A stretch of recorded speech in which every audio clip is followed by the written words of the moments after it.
Okay guys, meron tayo ditong head ng K45 engine na motor, yung CBR version 3. Katulad din to sa head ng K56, K45, K56, K15 at saka K2P. Bale ito guys, yung halaga ng langis or yung pag-change oil natin, dapat pag pinaandar ang motor natin within wala pang 10 seconds, dapat yung langis ay nakakaakyat na rito at na bulwak na rito, kasi ang langis ay dapat dito nakakapasok dito sa cam holder at saka papasok sa cams natin. Yan, mapapansin nyo pag naglagay tayo ng langis,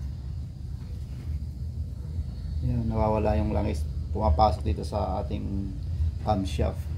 Kaya ay ganyan ang importanteng langis na dapat makapasok dito sa ating cam holder para maiwasan natin yung sinasabi nilang kayod cams at saka cam holder. Kaya yun yung importante ng pag-change oil, na minomonitor natin yung pag-change oil ng ating mga motor, lalo na sa K56 at yung mga nabanggit na mga K45, K15, K2P.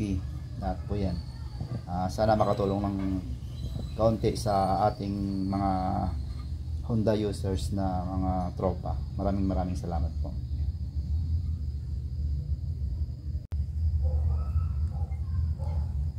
Ito guys, idagdag lang natin.